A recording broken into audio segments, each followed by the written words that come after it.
college football power rankings. Let's pull up our top 10. Let's break it down, boys. All right.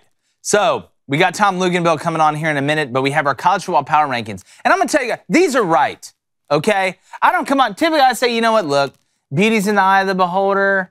We can all agree to disagree. It moves us forward. This one's right, all right? We looked this thing up and down. I mean, we pulled a Gal Gadot. We checked it from head to toe. All right, Georgia's number 1. I think we can agree on that right now. Some people will say Ohio State, but I just feel like, Cone, Georgia's number 1 right now. And from your theory, they're still the reigning national champion and undefeated. So you're the champ until you're not, right? Champ until you're not. Usually I do that in preseason. I mean, throughout the season we can do, but champ until you're not. I think it's a coin flip between the two right now. I have no problem putting Georgia at number 1. Yeah. I have Tennessee at number 1. You have Tennessee at number 1. Yeah.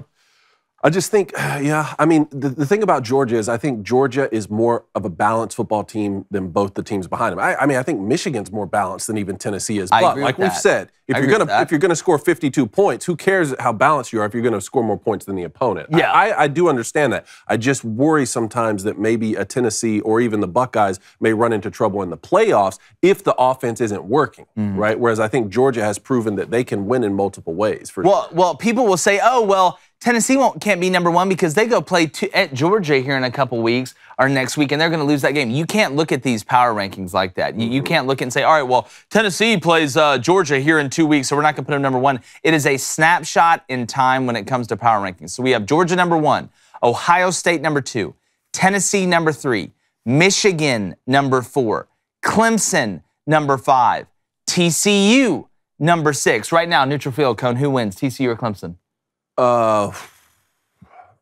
Right this. It's a little tougher than what you think. I mean, Clemson's been finding a way to win football games, but right this second, man, I might say CCU. I know. TCU. The one I was going to ask was neutral site right this second, TCU or Alabama, because I do think that it is right this second to put, to put an undefeated TCU above this slot on a one-loss Alabama team. I think the AP had these switched. This was one that we flopped. I like Tennessee in the 6th spot here, but that doesn't mean that I'm saying they would necessarily beat Alabama on a neutral site right now. I think the Crimson Tide may very well win that football game, but to me, it's very difficult to make your power rankings in your top 10 list by saying, here's what I personally think would happen in the future, right? Yes. Don't we at least have to go off of what's happened already? Yeah, no, I'm 100% with that. I think Clemson and TCU would be a hell of a game and come down to DJU. Are you going to continue like last week to regress a little bit, or was that just a little bit of a hiccup? Oh, I just had a little deja vu. Now I'm back to my normal self. Can't turn the ball over against quality teams. So TCU 6, Alabama 7, Oregon is 8, Oklahoma State is 9, and UCLA is number 10. Blaine, when it comes to these power rankings, now this is a collective between all 3 of us, but we just want to sit here and agree with each other. Where do you think, if we were going to change something, that you would change something? Other than Tennessee being 1? See, this is tough. I think Alabama's the 5th or 4th best team in the nation, but they do have that one loss at Tennessee. Can we talk about this for a second, though? Can we? Here's my thing with Alabama. We know they have very talented players and a great coaching staff. We know Bryce Young is a witch of the highest order.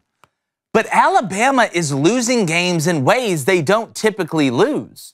Like, I come on this show and say, if somebody shows you who they are, believe them. We saw this at Texas. We've seen them get penalized a ton this year. Just look at the numbers. It's not just the close games they've played. They have been routinely penalized. I'm wondering how that's going to stop, because, look, you're going to get physical penalties, right? You're going to get holdings. You're going to get face masks. You may get a roughing the passer that's kind of BS, but it's the procedural stuff. It's the special team stuff.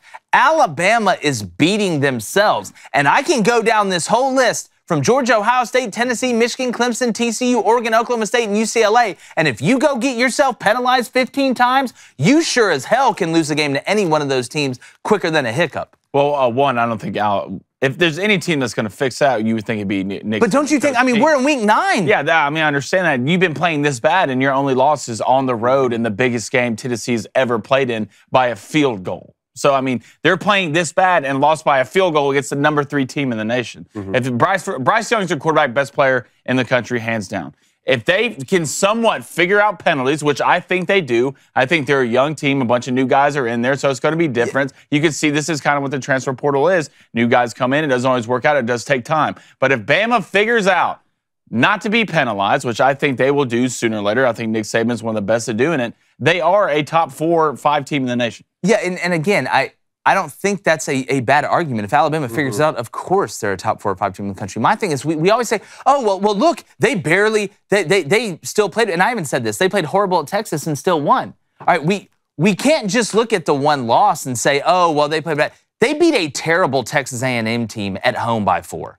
One of the worst Texas A&M teams that we've seen with a whole offseason of trash talk. Okay, you've had other games, if you look, outside of really Mississippi State and a couple, where they have struggled to play and look like Alabama. The Arkansas game, I give them the benefit that you had to put your backup quarterback in. I get that. But let's not forget Texas A&M. Let's not forget some of these games where Alabama has not looked like Alabama early against La Monroe. There has been games that Alabama has shown you this may not be a symptom. This may actually be a disease on this team. I think if you spoke to most Alabama fans, and the ones I've talked to over the course of the last 2 weeks would agree with both of you. One, they'd say, this isn't a one-game problem. It's not like we've been playing phenomenal football and then went on the road and lost to a tough Tennessee team by 3. Every single week, we've been left wanting in many senses. Like the Texas A&M game, we did not play well enough. This is what every Alabama fan I'm talking to is saying. It's not good enough. At the same time, they'll flip that and say, but I do think we're a top 4 team, and I think that we could still beat anyone in the country. And I don't necessarily think they're wrong. No.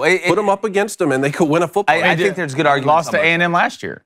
I know. We saw this last year. I mean, A&M plays them tough. Yeah, but that A&M team last year would beat the crap But they out were of the still A&M struggling. team. Like they were still. You don't think that A&M team last year would beat this team? Was Zach Calzada at quarterback? Was Max Johnson at quarterback compared or Hans to King? No, they played because when Bama played A&M it was Max Johnson, correct? No, when Bama played A&M, it was Zach Calzada. Max Johnson was at LSU. I'm talking about this year. Oh, this season? Yeah. No, it was Haynes King. Max Johnson broke his hand. That's right. Okay. They played against Haynes King. I don't think they'd kill him. Or did Max Johnson start that game? No, I don't think Max Johnson started that Haynes game. King threw the last pass of the game at the goal. Haynes King started that game and went all the way through. I know I'm not losing my mind on this. I know I can't move my arms and I'm in a straitjacket out of some sort of weird French movie, but like I get it. Like I really believe Haynes King played that whole game. All right, Blaine. What do you think? About Haynes King did play that whole game. Okay, yeah. So 46 pass attempts. They had A-Chain. I mean, but you go back and look at the same Alabama team last year. I know they're not getting him out as penalties. I mean, beat LSU by 6, beat a terrible Auburn team in double overtime. So you're going to have wins like this. Well, you know the Iron Bowl. You know the Iron. You know better than that. You know better than that. You just have to win these games, and that's what Alabama. No, you do. Other than Tennessee that you lost on the road. I mean, you're not playing great. You're getting penalized, but still winning. So Bama's going to figure out. We saw them play phenomenal against Mississippi State. I know we say, well, it's Mississippi State. They always match up against them. Well, that's a tough offense to stop. So how about on the road at LSU and on the road at Ole Miss? Do they go 2-0? Yes. Okay. That's our bet. Alabama's going to win the West. That's our $100 bet. And you're saying they'll win? I'm saying they'll lose one of those two. Okay. They will lose another regular season game. They'll lose another regular season game. Again, there is no such thing as an ugly win or a pretty loss in my eyes. You play to win the game, obviously, like Herm Edwards said. And Alabama has won these games. But the way they're playing, the way that they lost, and the way that they're playing is they are beating themselves. In the past, Zach Calzada and that A&M team played out of their mind last year. They played way over their head. Think about it. That Auburn team played way over their head on the defensive line. I mean, how many sacks? They had 7 sacks against Bryce Young. We're pressuring him the whole night, but the Iron Bowl is an outlier. It's an anomaly. You can't use that in the normal line of thinking when you look at regular season games. It's just not like that. It's one of the few that's not like that. But when you go back and look at the times where Alabama has gotten beat, not played bad and won, but gotten beat, what has it typically been? The other team just played out of their mind because Alabama gets everybody's best shot. That's just it. The heavy is the crown. It's the truth. But in the past, when Alabama has lost, they have gotten physically beaten. Physically beaten. And that's not saying that they played their best game, talking about Alabama and lost, but they got physically beaten by the other team. This year, not only when they lost, but when they have struggled, they are mentally beating themselves. Those are two totally different things, and it's very interesting seeing an Alabama team do that. And that is more fixable in the middle of the season. It is more flexible. Now, look, Alabama may continue to be the most penalized team in the SEC moving forward throughout the rest of the season, but at least you can say not having the best players is not fixable in the middle of the season. Right? Yeah. You don't have the best players. You can't just fix that. Fixing penalties is something that Nick Saban can do and has done in the past. Now he just has to do it. Yeah, it's just crazy. It's been 9 weeks since we've really seen anything. But what else, Mike? I think that Mississippi State game was a big bounce back. I think they. I know they match up well against Mississippi State always, but setting that tone. What were they up 30 at the end of the game? The secondary needed that. Left? The secondary needed that a lot.